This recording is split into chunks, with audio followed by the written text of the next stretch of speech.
Welcome to the new world with Haitian thinking.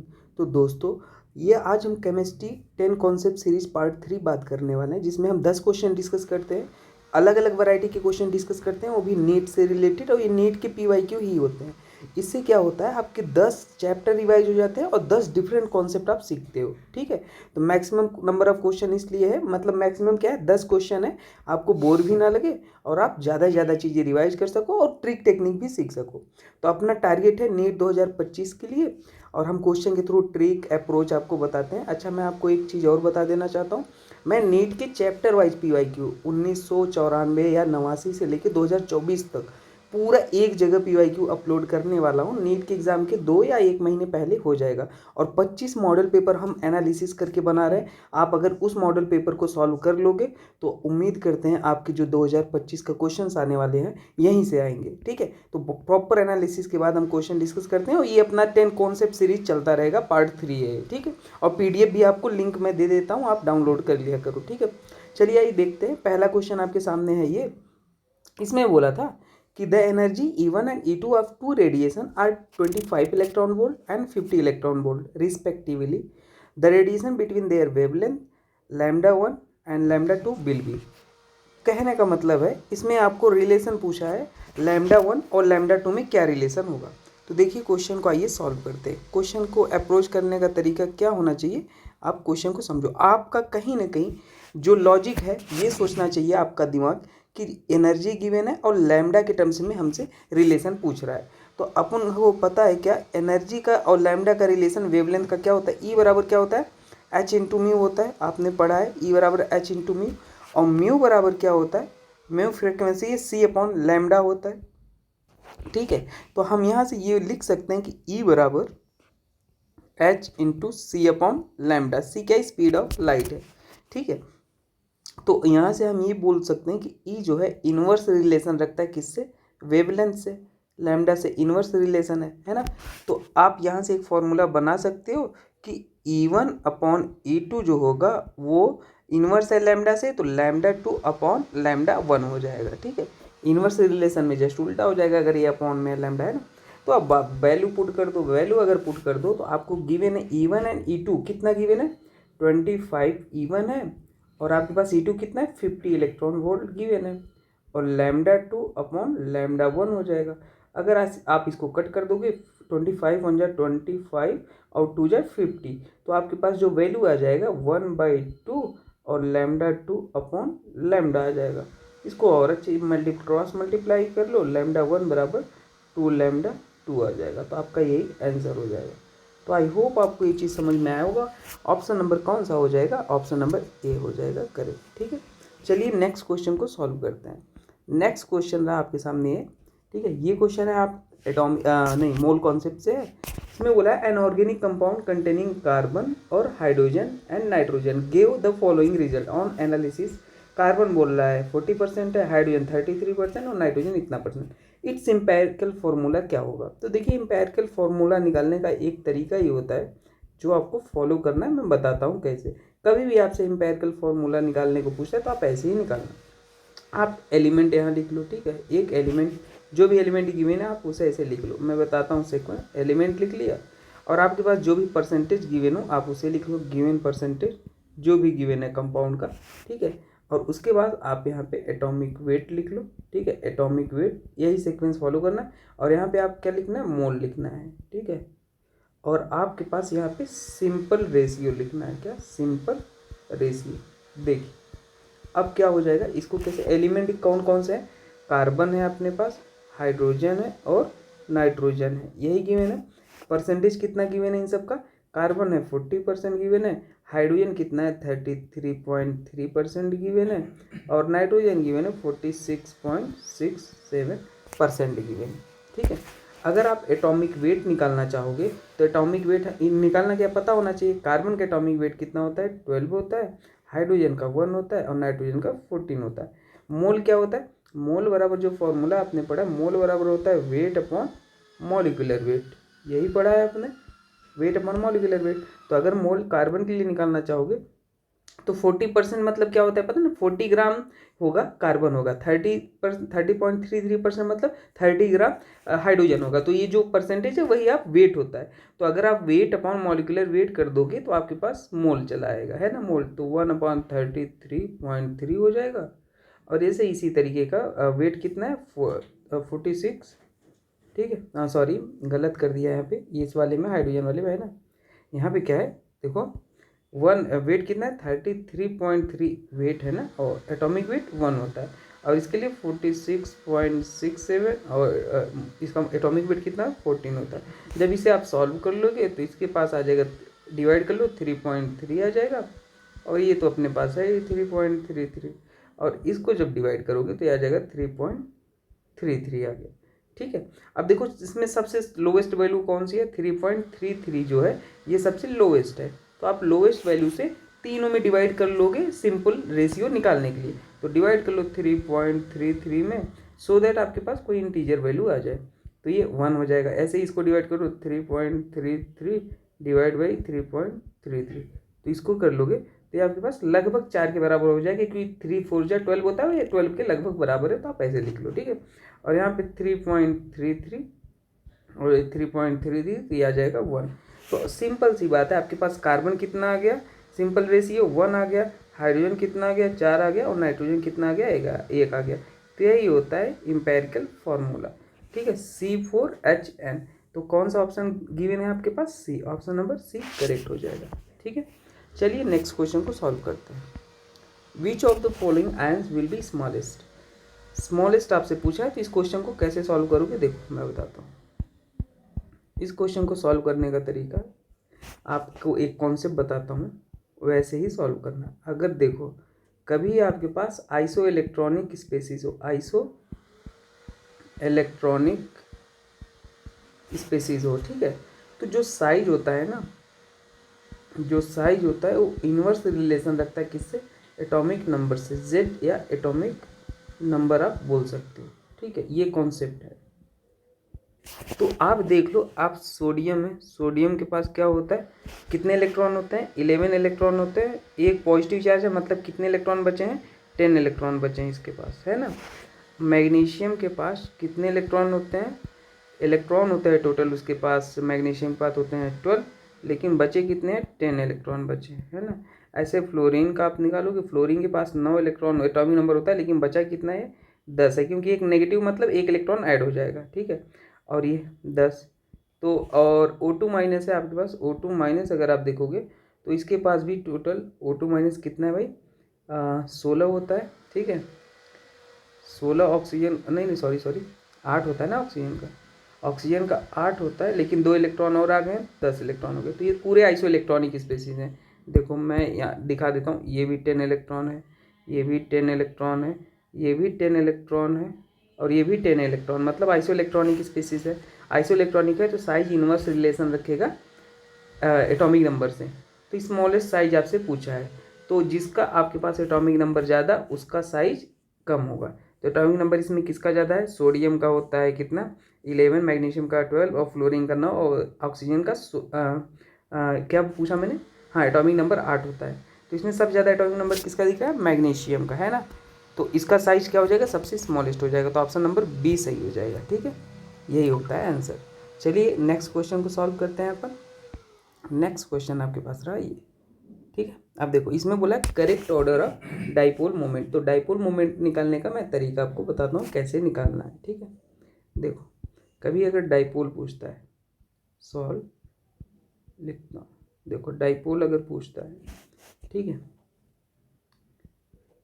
Dipole moment निकालने का मैं trick आपको बताऊंगा कैसे निकलेगा, ठीक है।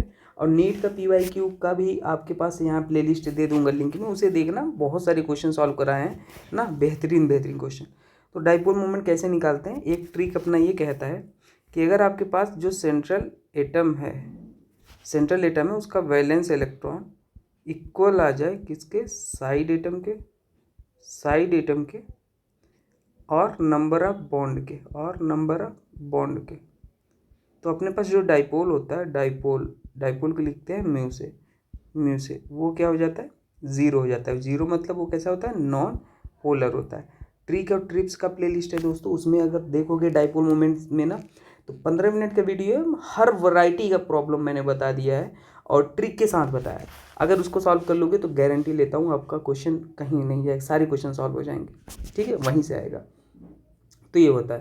तो आप देखो, आप कहोगे BF3, इसमें कोई ऐसा आइटम है जिसका साइड आइटम ये पहला वाला कंडीशन मैच कर रहा है। दूसरा कंडीशन ये है कि सिमेट्री देखते हैं, क्या देखते हैं, सिमेट्री। अगर सिमेट्रिकल है तो भी आपके पास म्यू क्या आ जाएगा, 0। और तीसरा आप देख लिया करो रिजल्टेंट, देखा करो क्या, रिजल्टेंट। अब देखो हम बताते हैं पहले, देखो जैसे आपको अगर इसमें NH3 है, BF3 है, तो आप कैसे निकालोगे। देखो BF3 के पास क्या है, BF3 जो आपके पास साफ साफ दिख रहा है, इसके पास बोरॉन के पास वैलेंस इलेक्ट्रॉन 3 होता है, इसका साइड एटम भी 3 है ना, तो इसका डाइपोल कितना हो जाएगा, 0, मतलब इसका डाइपोल सबसे कम हो जाएगा। और ऐसे भी अगर स्ट्रक्चर बना के निकालना चाहो तो BF3 का स्ट्रक्चर ऐसे होता है, ठीक है। तो यहाँ पे आप अगर इसका डाइपोल बनाओगे तो फ्लोरीन ज़्यादा इलेक्ट्रोनेगेटिव है बोरॉन से, तो इसका एरो ऐसे होगा, इसका ऐसे होगा, इसका एरो ऐसे, सिमेट्री भी है और आपके पास रिजल्टेंट भी 0 आ रहा है, निकाल के चेक कर लेना, ठीक है। तो म्यू 0 हो गया भाई। तो आपको एक चीज़ तो पता लग रहा है कि किस में 0 दिख रहा है आपको। एक तो आपके पास B लास्ट में है इसमें सबसे कम, और B इसमें है, तो ऑप्शन नंबर 2 तो कट गए, इसको तो अब कट कर दो। अब हमको चेक करना है H2O और NH3 में, देख लेते हैं किसका किसका ज़्यादा होगा। देखो यहाँ पे ध्यान देना, अगर आप H2O और NF3 में निकालना, चलो इसमें चेक करते हैं। H2O तो इसमें भी है, इसमें है, इसमें चेक ही नहीं करना भाई, H2O वाले में तो साफ साफ दिख रहा है। चलो NF3 और NH3 में कंपटीशन है ना, तो NF3 NH3 को बना लेते हैं। तो देखो अगर NF3 को आप बनाओगे तो आपका स्ट्रक्चर कुछ इस तरीके से आता है, ठीक है। आप यहाँ पे ज्योमेट्री बना के देखोगे, क्योंकि नाइट्रोजन का वैलेंस इलेक्ट्रॉन 5 होता है, आप गलती मत कर देना, और एक लोन पेयर होता है। तो लोन पेयर का अगर आप रिजल्टेंट देखोगे तो इधर जाएगा, और फ्लोरीन वाला ही देखोगे इधर आएगा, है ना। इसका इधर रिजल्टेंट नहीं, इसका जो डाइपोल है ये इधर हो जाएगा, ठीक है। और अगर NH3 का बनाओगे आप, तो NH3 का बना लो ऐसे और ऐसे, और एक लोन पेयर ऐसे है। तो लोन पेयर की तो इलेक्ट्रोनेगेटिविटी डाइपोल हमेशा ज़्यादा रहता है, हाइड्रोजन और नाइट्रोजन में नाइट्रोजन का ज़्यादा है, तो डाइपोल ऐसे बनेगा, है ना, ऐसे और ऐसे बनेगा, तो ओवरऑल रिजल्टेंट ऊपर जा रहा है। तो भाई इसमें देखो रिजल्टेंट ओवरऑल ऊपर जा रहा है, इसमें तो एक ऊपर है 3 नीचे, थोड़ा कैंसिल हो जा रहा है ना। तो सीधी सी बात है, आपके पास NH3 का ज़्यादा होगा डाइपोल, ठीक है। तो ऑप्शन नंबर तो B ही आ गया, आपको सोचने की ज़रूरत ही नहीं, ठीक है। तो ऑप्शन नंबर B सही हो जाएगा। बाकी वाटर तो ज़्यादा ही होता है, वाटर का भी अगर बना के देखोगे तो आपके पास ऐसे आता है समथिंग, है ना, 2 लोन पेयर होता है ऐसे ऐसे, ठीक है। तो इसका इधर कुछ जा रहा है, इसका इधर जा रहा है, ऑक्सीजन ऐसे जाएगा ऐसे जाएगा, तो पूरा ओवरऑल रिजल्ट में देख रहे हो ऊपर साइड जाएगा, ये भी ज़्यादा हो जाएगा। तो ये होता है आपके पास कॉन्सेप्ट, ठीक है, डाइपोल का। तो ऑप्शन नंबर B सही हो गया। चलिए नेक्स्ट देखते हैं, द वर्क डन ड्यूरिंग, ठीक है भाई, the work done during the expansion of a gas from a volume 4 metre to 6 metre cube against a constant external pressure of 3 atm। तो इस क्वेश्चन को सॉल्व करने के लिए आपको कॉन्सेप्ट ये है कि एक्सपेंशन में क्या होता है, ठीक है, क्या होता है। पहला वर्ड जो लिखा है एक्सपेंशन दिया है, तो कभी work expansion, work done by the system बोलते हैं इसी को, एक्सपेंशन हो रहा है मतलब work done by the system हो रहा है। अगर एक्सपेंशन हो रहा है तो वहाँ पे जो वर्क डन होता है, वर्क क्या होता है, वो नेगेटिव आता है, ठीक है। और अगर कंप्रेशन होता है या work done on the system, तो वहाँ पे वर्क डन क्या होता है, पॉजिटिव होता है। ये चीज़ आपको पता होनी चाहिए। आपको वॉल्यूम गिवन है, वॉल्यूम कितना गिवन है, अगर डेल्टा V निकालोगे, आपको चेंज निकाल लो, V2 माइनस V1, तो 6 है, 6 माइनस 4 डेकामीटर क्यूब है, तो ये आ जाएगा 2 आ जाएगा आपके पास, है ना। ये आप चेंज निकालिए मैंने। और P एक्सटर्नल आपके पास जो गिवन है वो कितना गिवन है, 3 atm गिवन है। तो आपके पास वर्क डन जो होता है, ऐसे वर्क डन अगर P एक्सटर्नल गिवन हो तो minus P external into delta V होता है फॉर्मूला। तो आप यहाँ पे देखोगे तो वर्क डन आपके पास P एक्सटर्नल कितना -3 है, और वर्क डन आपके पास कितना निकाल लिया, ये प्लस नहीं है, ठीक है, इंटू डेल V कितना निकाल लिया आपने, 2 निकाल लिया, है ना, 2 निकाल लिया। और आपके पास ये किस में आपके पास देखो डेकामीटर में है, कंफ्यूज मत हो जाना, ठीक है। और हमें पता है, देखो तो ये वाला आपके पास जो निकला है आपके पास डेकामीटर क्यूब है। आपको एक यूनिट पता होना चाहिए, 1 डेसीमीटर क्यूब बराबर जो होता है वो कितना होता है, 1 लीटर होता है।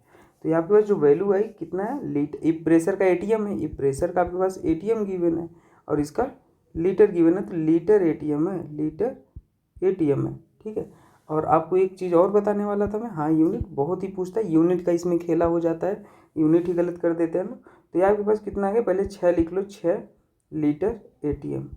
और चूंकि 1 लीटर एटीएम बराबर कितना होता है, जूल में आंसर पूछा है, देखो जूल में पूछा है, तो 1 लीटर एटीएम बराबर कितना होता है, 101.32 जूल होता है। तो इतना लीटर एटीएम बराबर कितना हो जाएगा, मतलब एक टॉफ़ी का मूल्य 2 रुपये है, तो 10 टॉफ़ी का मूल्य कितना हो जाएगा, 10 दूना 20 हो जाएगा। तो ऐसे एक लीटर एटीएम बराबर 101.3 जूल है, तो 6 लीटर एटीएम बराबर 6 इंटू 101.32, तो यह आ जाएगा लगभग -6.8 जूल के बराबर आ जाएगा लगभग, ठीक है। तो almost option number B correct हो गया, ठीक है।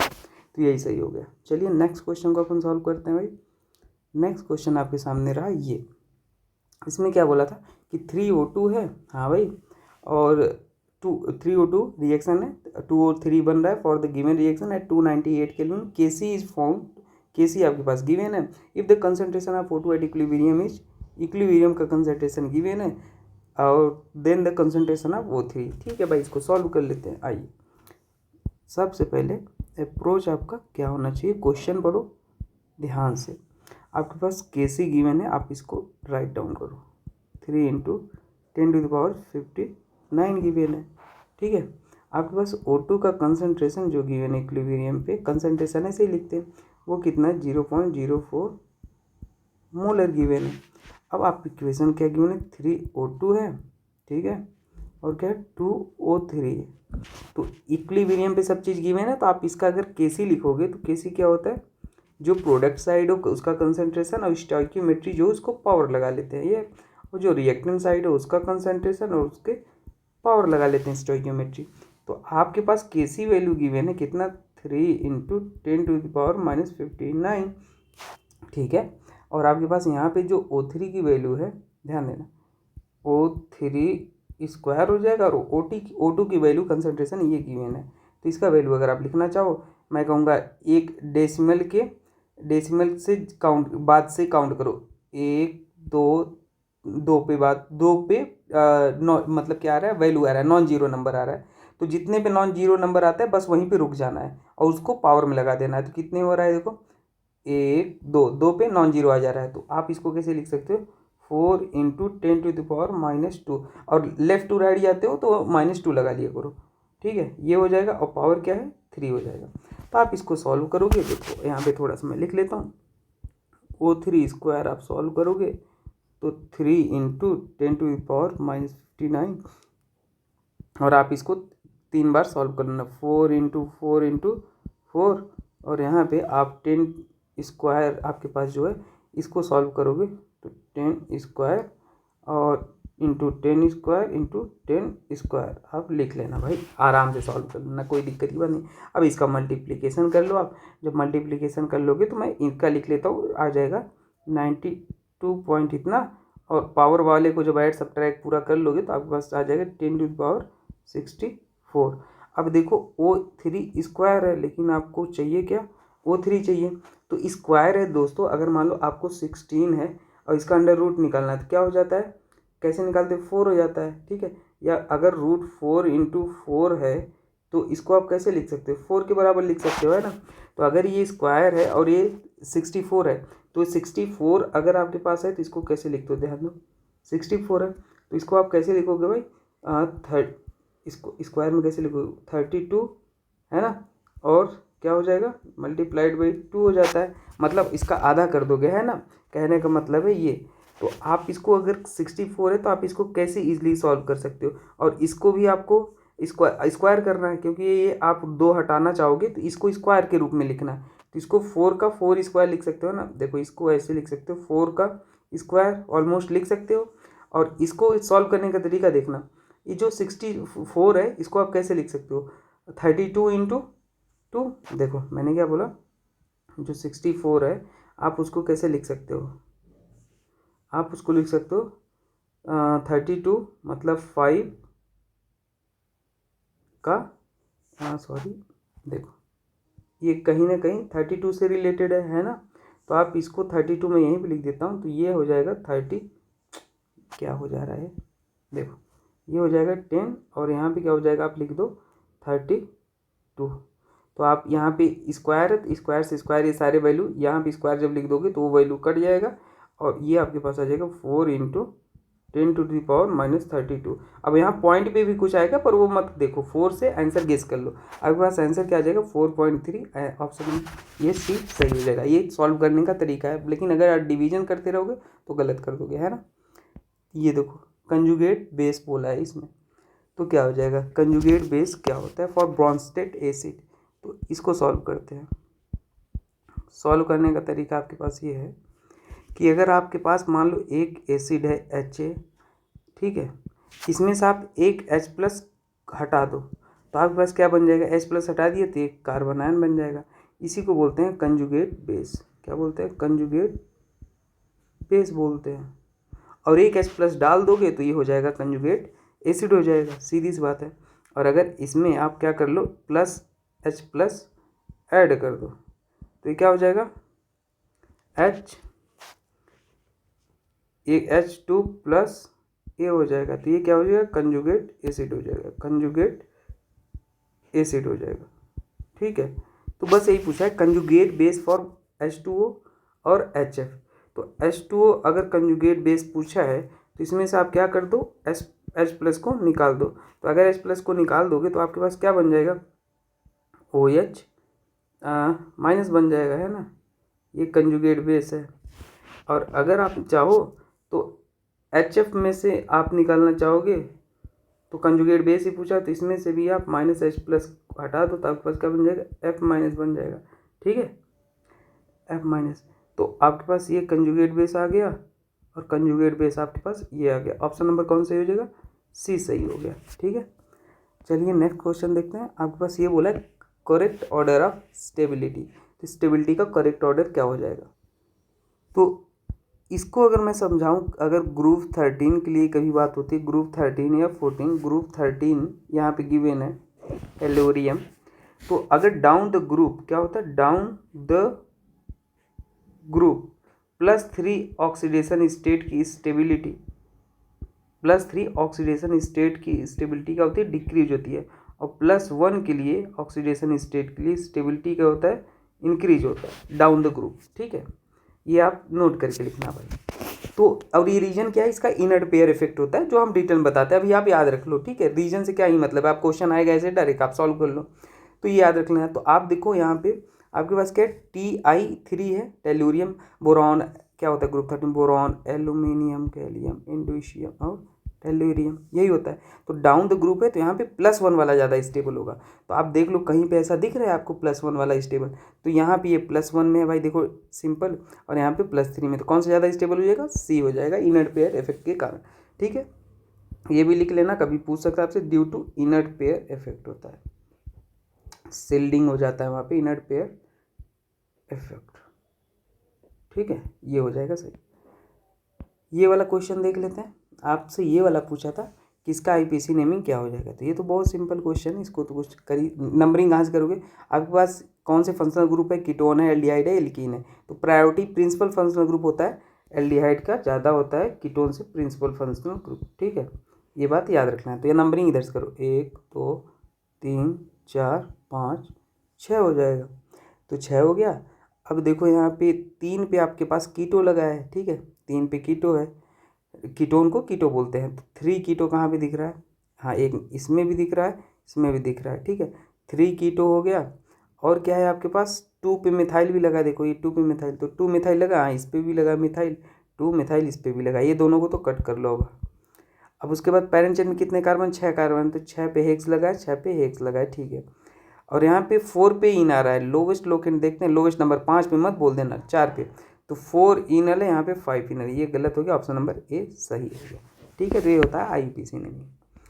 नेक्स्ट क्वेश्चन आपसे पूछा था in which molecule all atom are coplanar. तो कॉन्सेप्ट आपका यही कहता है भाई, कोप्लेनर होने के लिए आपके पास all the atom should be sp2 hybridize, sp2 hybridize होना चाहिए कोप्लेनर होने के लिए। ठीक है, तो देखो भाई ये बेंजीन है, इसमें सभी पूरा हर जगह देख लो आप sp2 है, हर जगह पूरे रिंग में आपके पास sp2 ही दिख रहा है। यहाँ पे तो ये भाई sp3 दिख रहा है, यहाँ पे तो ये sp3 है, ये sp2 है, ठीक है, और ये sp होता है, ये कार्बन यहाँ पे ये वाला ये है sp, ये तो हो नहीं सकता। यहाँ पर भी sp3 है, तो कोप्लेनर पूछा था, तो मतलब ऑप्शन नंबर ए सही हो जाएगा। ठीक है, आई होप आपको समझ में आया होगा। एक आपको HW दे देता हूँ, आप कमेंट करके बताना मुझे आंसर। ठीक है, आप अगर बता पाते हो तो एरोमेटिक है कि एंटी एरोमेटिक है। ठीक है, आपका ये मैं कलर चेंज करके लिखता हूँ। आपके पास एक कंपाउंड है और एरोमेटिसिटी का ऐसा ट्रिक बताऊंगा, आपके नीट के क्वेश्चन जितने भी हैं भाई, जितने गिन गिन के सॉल्व कर लोगे, ऐसी ट्रिक बताऊंगा। आपके पास एक कंपाउंड ये है, आप बताना ये एरोमेटिक है या नॉन एरोमेटिक है। एरोमेटिक है, एरोमेटिसिटी आपको बताना, एरोमेटिसिटी बताना है। ये आपका HW है, बताना। ठीक है, बाकी कमेंट करके बताना, नेक्स्ट वीडियो में बता देंगे। Thank you, thank you. ठीक है, और मैंने आपको लास्ट वीडियो में एक सवाल कराया था, ऐसे एक सवाल दिया था होमवर्क, वो भी करा देता हूँ इसी में। ठीक है, उस लास्ट वीडियो में HW वाला क्वेश्चन मैं करा देता हूँ। ठीक है, HW वाला यहाँ पे सॉल्व, देखो HW में जो क्वेश्चन दिया था वो भी बता देता हूँ।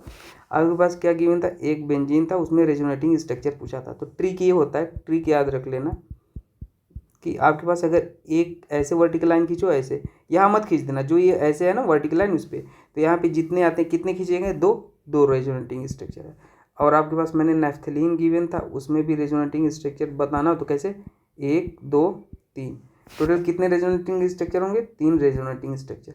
ऐसे ही आपके पास एक और था, वो भी बना लो, उसमें भी रेजोनेटिंग स्ट्रक्चर पूछा था। कितने हो जाएंगे, 1 2 और 3 4 5, टोटल कितने आ जाएंगे, 5 रेजोनेटिंग स्ट्रक्चर।